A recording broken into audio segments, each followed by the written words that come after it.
Hi, I'm Lenny, one of the partners at Carolina Land Buyers.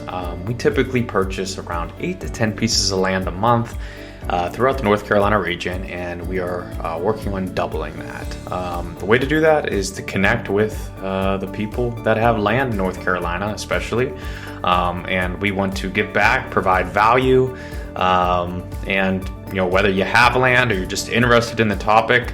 I love talking about it, so I want to make sure that I share my experience, the expertise that we have.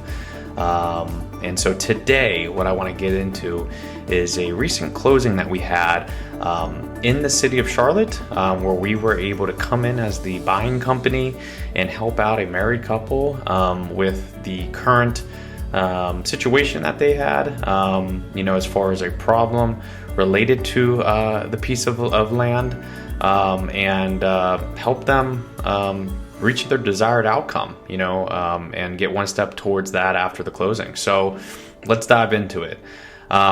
This piece of land was in a mature, I'd like to say, developed area of Charlotte. Houses all around it. It was just sitting there.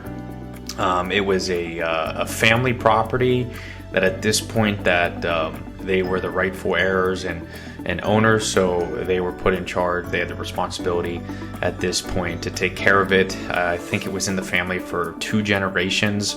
There used to be a house on it, but it was demolished by the city years back. Now it's just vacant, sitting there. They live close by, but far enough where it was a little bit of a hassle, as they said, to take care of it.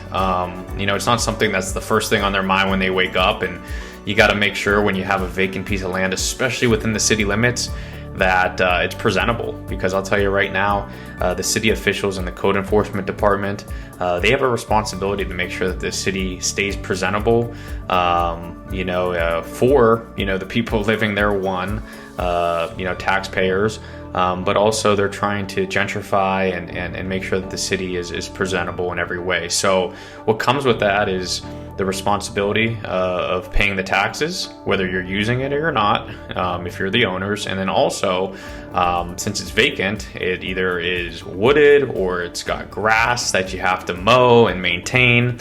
You're not there most of the time, to watch it, unless you live adjacent to it, which is nice, but most of the time that's not the case, especially with old family property that ends up in your hands. So you don't know if people are littering on it, which that becomes, if it's on your property, it's your problem. The city does not care. So you can rack up code enforcement fines. If you don't pay them, they turn into liens against your property, and it just goes on and on and on. And it's the process that's in place by the city, whether we like it or not. So there's definitely some responsibility financially and time consuming, depending on what needs to be done with the lot. So in this specific situation, it was costing them their money as far as tax dollars. Also, throughout the years, they did receive a few fines, just because it's hard to stay on top of it. They're not living across the street or next to it, so they don't have constant eyes on it. And we can't prevent somebody from throwing a can of soda or garbage on the lot until sometimes it's too late. So they were going up there, having to mow the grass every couple weeks or hire somebody to do that, and they're busy people and they have their own things to worry about besides this, and they had no plans on developing it. If they did, it was way in the future, and it's not something they were thinking about. So they weren't using it. It was costing them time and money. But on top of that, they wanted to get into the entrepreneurial space. Obviously, that takes some time and money to do as well, most of the time. In this case, the husband and wife, they wanted to get into the restaurant business, more niche, open up a cigar lounge / bar restaurant.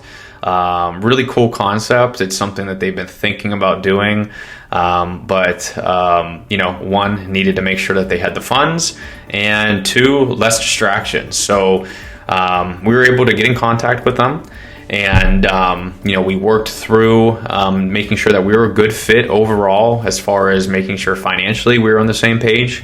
We could perform at the purchase price. And also we did our diligence to make sure that when we made them the offer, it's something that we could commit to. So after some back and forth, we ended up settling at a price that seemed deemed fair for both parties to move forward and say yes. And then, after that, it was off to the races as far as making sure we took care of them. As far as title work, we covered and paid for. We got a survey on this one, so that was covered and paid for while we were waiting for the title work to become clear and insurable, and officially schedule that closing day. We were making sure everything was done, up to date with the city, and ready to go. So we got this done efficiently. I think we closed this one in 28 days from start to finish, coordinating with not only the city, but the law firm who was handling the closing, making sure they stayed on top of the title work and worked through all the requirements on every side. We like to keep the sellers involved as far as updated every step of the way. So we, weekly check-ins, and once we were ready in less than a month to close, then they opted to do a mobile notary for this one. So they, where they were at and their busy work schedules and everything else, it was easier for them to have the closing documents come to them instead of attending the closing in person. So that's something we coordinated with them. And then they opted to receive the money via a bank account wire once the closing docs were recorded on the day of closing. It was a really cool story because, one, we took that extra responsibility that they didn't want a part of at this point off their hands. They were able to get the amount of money needed to start that next venture and put towards their dream business. So that's something I want to check in on them and see how it's going. But we were able to give them financially the start that they needed on that, and then take some added stress and responsibility off their hands to focus towards that venture as well. So the end goal, what did this achieve? It achieved them. They did not have to spend time selling this lot, other than talking to us on the phone and working out the details and doing a few signatures. They didn't have to travel from their home. That is huge, for some people, especially their schedule. Sound like they're very busy working people. They didn't have to invest money into this lot to sell it. They did not have to do anything to get this sell ready. Depending on how you choose to sell land, we're speaking from a cash buyer, land buying perspective. But, there's other ways to sell, whether you go through a realtor or just other types of buying companies. There might be steps that they put on you, or fees, or, they might have you do all the stuff to make sure that it's ready to sell and somebody can, make an offer on it and wait till it closes. But they didn't have to invest any money or time into it. They could go forward with their daily lives until the day of closing. The survey, that was not required by them to get. I know a lot of people like to have a survey when they're looking at land, or request that from the seller. They did not have, the survey was not required by them. That was just something we wanted to do, and we, paid for and ordered and got done. For this specific, land, closing, survey, it was not contingent. There was no contingencies. We always get a survey. That way we have it most up to date, lot boundary lines. It's just, it's good to have, especially when you're, wanting to develop that lot for any type of purpose. You want to get a survey. So nothing changed as far as their end. That's something we covered, paid for, ordered, got done. There was no fees or costs deducted from their proceeds, which was the amount of money that they got from the sale of the property. So they got everything that they desired, down to the amount of money they walked away with. So it was pretty cool that, there was a success. Not only it was successful that it closed, but that we came through, and it was everything that they wanted.